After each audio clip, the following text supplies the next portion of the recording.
What's going on, you guys? So I'm going to be talking about the dangers with this extended bull run concept that everybody is talking about. Not everybody, but the influencers are talking about, and how they're talking about it and how it can be interpreted and all this stuff. But like, other than that, yeah, things are starting to get kind of euphoric right now. Things are starting to pump. We see it coming. It's going to start pumping. Things are going to be doing freaking great. I just made a 466x on MYX Finance. It's freaking amazing, right? Just getting me really pumped. But going back to the dangers of this extended bull run concept. I guess I'm going to be going down a little history lesson and give you guys some alpha. And basically, like, where do I start? I would say, like, about a year ago, maybe a little over a year ago, I'm not sure, maybe it was like last summer, I published a video describing the cause of the Bitcoin top, which is the halving, right? And supply shock. And that concept, like, never really felt, never really sat well with me. I kind of lean towards it going back to 2017. Like, why does this happen? Why does the market just go boom, skyrocketing to the moon and then come back down? Coming back down is the correction, but why does it go up? Oh, it's supply shock. But really, it never made sense, because you're not cutting the entire circulating supply of Bitcoin in half. It's like 21 million doesn't become 10.5 million. It's just none of that. It's just only the amount of new coins being mined coming into circulation is cut in half. So it's not such a dramatic, adjustment to the supply. But I would say around a year ago, late last year, I started getting more and more into the macroeconomic data and what actually causes things. And I want to go into, I guess, why this particular bull run is so dramatically different from all previous cycles that we've ever had, and why you're going to see that it's going to be very, very different going forward. There's still going to be a lot of differences to see. You may not even realize it yet, but every single cycle in the past has always had under 3% interest rate for extended period of time, and as well as huge burst of quantitative easing of money printing, right? And the money supply. Every single cycle. And this is the only cycle that really hasn't had either, right? If you go back to the first cycle, the Bitcoin top was in June of 2011, right? We enjoyed years of 0% interest rate following the great financial crisis in 2008. And in early 2009, the money printer was still turned on. We had this, if you look at the charts, I'm not going to show the charts now, but I've showed them in my previous videos. Go back, check my videos about Kaspa. I mostly talk about in those videos. But yeah, I mean, this huge burst of money supply, and then roughly 2.5 years later, you get this Bitcoin top in June of 2011. Now, the next cycle, about 2 months after the Bitcoin top in June 2011, you have this huge burst of money printing. What do they call it? The QE. I call it the money supply top. What do they call it? They call it peak QE. I'm sorry, yeah, peak QE of the cycle. And then roughly a little less than 2.5 years later, you have the Bitcoin top in 2013, right? And throughout the entire cycle, you had 0% interest rate the whole time, right? Then the next cycle, you get a couple years of 0% interest rate. You get a 25 basis point hike in like 2015. You get another 25 like a few months later, and you get another 25. So basically very, very, very low interest rates. I think it was like a 75% hike, but nonetheless, still less than 3%, right? And of course, again, you have the burst of money supply, and it just explodes again. Bitcoin top 2017, right? And then we have the next cycle. The next cycle starts off where we have, I don't know if it was like 2 or 3% interest rate, and then suddenly, well, we get 3 different cuts in 2019, 3 25 basis point cuts in 2019, and then suddenly we have the lockdowns, we have COVID, right? Interest rates come back down to 0, right? And we have a huge burst, this gigantic spike in money supply, quantitative easing, the money printer gets turned on. And then what happens? We have roughly about a year and a half later, a little under 2 years later, right? So we're talking November 2021, we have the Bitcoin top. And the charts look insane by comparison to all the other charts, because the amount of money printing and the amount of, just the amount of this craziness that went on resulted in what we saw in 2021. But this particular cycle, we have not had any of that. Now, we started the cycle okay, so I think it was like February of 2022. So obviously cycle starts with 0% interest rate. And then the, or was it still 0? Yeah, I believe so. Whatever it was, even if it was like a half a percentage point, whatever, right? It starts going up. And it starts going up dramatically, right? And we get insane amounts of tightening for the first time. So we don't enjoy this extended time period with very, very low interest rates and investment and so on, right? We don't have the quantitative easing. We don't have the money printing. We have the tightening, right? Everything is going negative in terms of the money supply. We're contracting. So this is the first time that this has ever happened. So I look at the charts, and I've been saying that we have not had, I guess you can say, investment-friendly interest rate, and we haven't had the actual money printing. Now, the money printer is going to be turned on soon, right? A lot of economists are saying that we're going to get peak QE next year, right? So the question is now, why have we topped off here and there? Why did we see a Bitcoin top, Bitcoin new all-time high before the halving, and so on? And what's going on right now?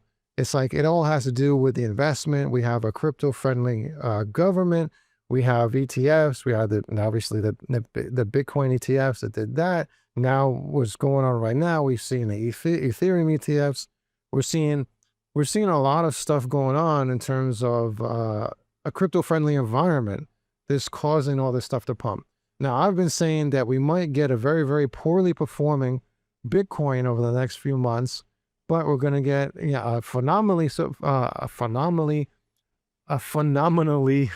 performing Ethereum, which is going to cause alt season.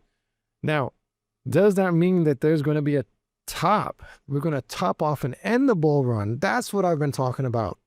I've been saying this for months now, and who knows if I'm right or wrong. And very, very, very few people have been saying things like I've been saying. Most influencers, most YouTubers have been saying that, the Bitcoin top, it always happens in November. Therefore, it's going to happen now, right? There's no data to back it up. And mind you, it's always dangerous to say, okay, it's going to happen again just because that's the way it's always going to happen. Because when everybody starts expecting something to happen, it doesn't happen.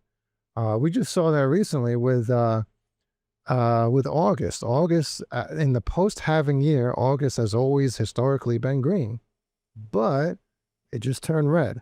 Now, September, we're in September right now, has historically been red in the post-halving year, and it might be green this time.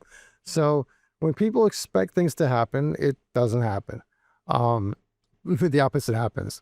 But the thing is right now that I think that eventually we're going to go to a point where we just keep on having more and more run-ups until we get to the end of the cycle. And the way I look at it right now is that these cycles, that they're not crypto cycles. They're not Bitcoin cycles, right? They're just dollar cycles. They're really following what the dollar is doing.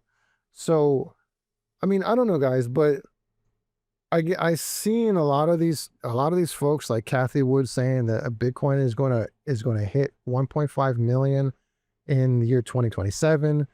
And like Arthur Hayes saying that Ethereum is going to reach 40,000 a coin per Ethereum in 2027 and things like that.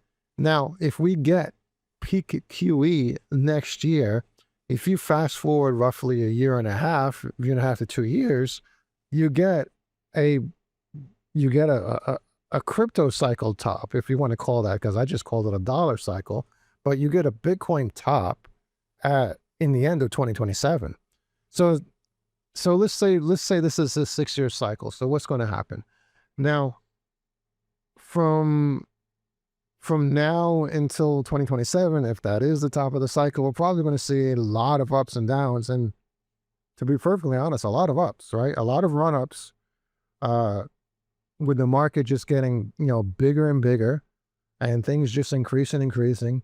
A lot of the tokens, a lot of the Dino tokens, and a lot of along a lot of the long-term play tokens. You're talking Ethereum, Solana, and so on. Obviously, Kaspa I want to put into that same bucket list. So basically, we're going to see higher and higher highs and higher lows, and we're going to see new bottoms and new floors. And eventually we're going to see this huge top in 2027. That's what I'm running off of. Now, so I find these articles like this right here. So crypto bull run may continue into 2027, says Bernstein. Bernstein raises Bitcoin target to, the 2027 is on target, but I don't understand why they're saying that Bitcoin is going to be 200K in 2027. And based on this idea, but it's strange.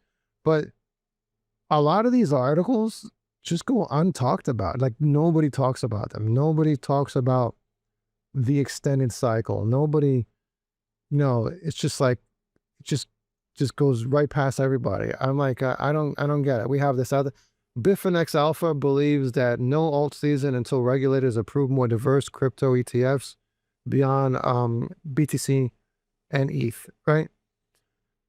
Which is true, because I mean, you might get an all season just because of these ETFs, and just it creates the buzz in the news. People start, the new market participants want to, learn what it's all about. They want to start buying in, and they start pumping the market. Now, what can happen? What I think is going to happen right now is we're going to get a lot of pumps. I'm going to make a lot of money. Like I just said, I made a 466x with MYX, and I'm hoping that's the first of many for the next few months. But I think that everything is just going to cool off. Let's say come January, we're going to go into what we normally would consider the crypto winter, and we're going to see, everybody's just going to be like, okay, the bull run's done.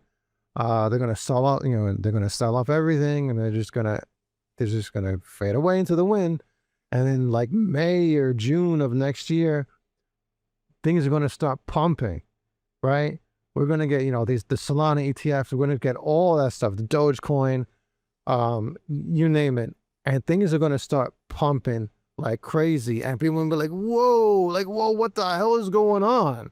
Right? And that's going to happen like sometime mid next year, May, June, or whatever it may be.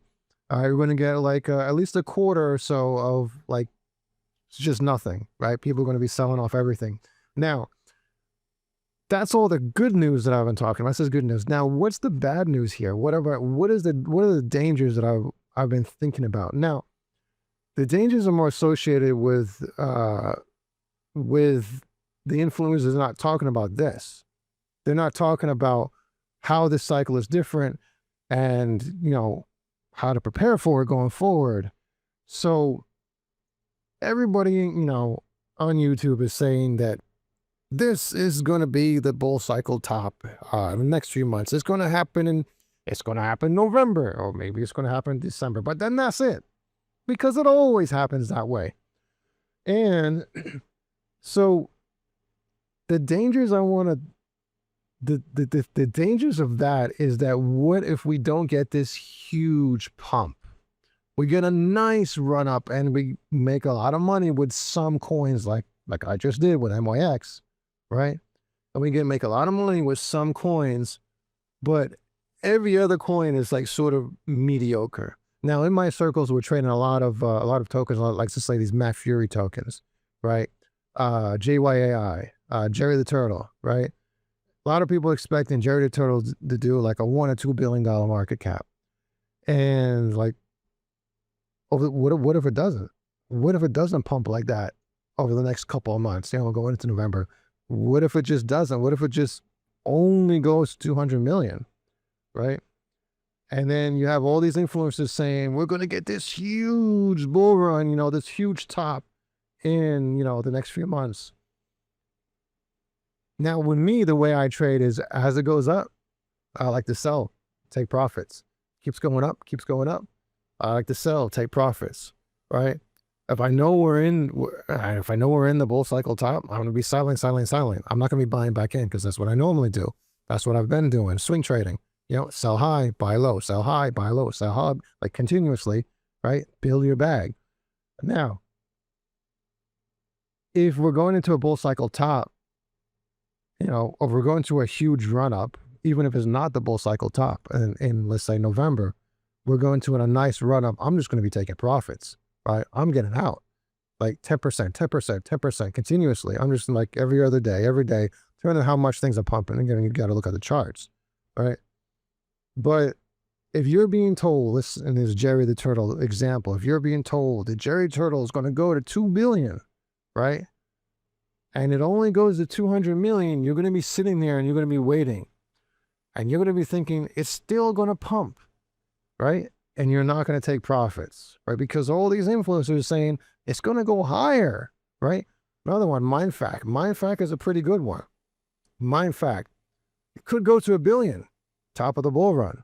But what if it doesn't? What if it only goes to like 100 million, right? All of these. Kaspa, right? I'm a Kaspa maxi. Everybody's saying Kaspa is going to go to $3 at least, top of the bull run. And top of the bull run is going to be like in November or December. What if it only goes to like 70 or 80 cents in this particular run up in November? Are you going to take profits? Are you going to say, okay, let me cash out a little bit. Let me take some profits? Because if it goes back down, if anything crashes, imagine what's going to happen when people get disappointed in January. If people get disappointed with this run up, right? If it's a big run up and a lot of us make money, but other people are like, I forgot to cash out. I didn't take my profits. Like, that's it, I'm done, right? And they just sell. The price is going to crash back down, and we're going to go into that crypto winter, and it's going to be like that for a couple of quarters, right? But you're going to absolutely wreck yourself, man. You got to learn to take profits. Like, I believe that top of this cycle, top of this bull cycle is going to be at the earliest in the late 2026, probably in 2027, probably November 2027. That's what I believe. I could be wrong, right? But even whether or not I'm right or wrong, I'm still going to be making money because I'm going to take profits, right? If I take 10%, if I sell 10% of my Kaspa supply, right, in the next few months, and then maybe another 10% more when it starts pumping, it gets to 80%, it gets to 80 cents, right? And then suddenly it just keeps on going up, up, up. I'm still going to take profits. But if it doesn't, I still took my profits. I still had some, right? And I have a nice load of cash and dry powder that I could use. So when it goes back down in January, I can just buy back in and get more Kaspa, right? I truly believe that the top of this cycle, this bull cycle, this crypto cycle, right, is far down the road from now. And Kaspa is probably at least going to be $20 by the end of this cycle. I don't know. I don't know. If you want to hold me to it, that's fine. I could be wrong, but if I'm right or wrong, either way, you got to plan for all the scenarios, and nobody's talking about these things that I'm finding here, that nobody talks about this stuff, right? Nobody talks about, like Tom Lee's prediction of Ethereum, or Arthur Hayes of Ethereum, or Cathie Wood of, Cathie Wood saying of Bitcoin in 2027. It's like you can't get a $1.5 million Bitcoin in 2027 without a bull cycle top. There's no way. And I don't think Bitcoin is going to pump at all the next few months. I don't even know if it's going to go past 150, maybe up to 160, 170. But if let's say it goes to 150, that's just a 20% increase of its off of its all-time high, right? You take $124,000 all-time high or Bitcoin and you add 20% to it. Is that really a bull cycle top? I mean, I don't think so. I think that everything just started to change for me when I just realized that these are not crypto cycles. These are dollar cycles. And we happen to be in a very, very long dollar cycle right now. It's just completely different from all 4 cycles we had before. A lot of people say that there's 3, but they always forget about the 2011 cycle that has the same exact attributes as the 2013 cycle, the 2017 cycle, and the 2021 cycle. And all 4 of those are very different from what we got going on right now. So just a little bit of advice for you. I mean, my advice, the takeaway is just learn to take profits. Take a little bit, take a handful out, and you'll be fine. You'll be happy, because if you're wrong about that and you try to catch the top and you don't, right, it starts coming down, you're going to think, okay, it's going to go back up in a few days. It's going to go back up next week. And it's still going down. You're like, okay, maybe next week. And it's still going down. And before you know it, you're down like 50% or more, right? Then it's going to be like, oh, damn, right? And then you're going to be fed up and you're going to exit the market, and you're not going to take advantage of what's going to happen during the next run up, which will probably be bigger and better. So learn to take profits. That's all I got to say.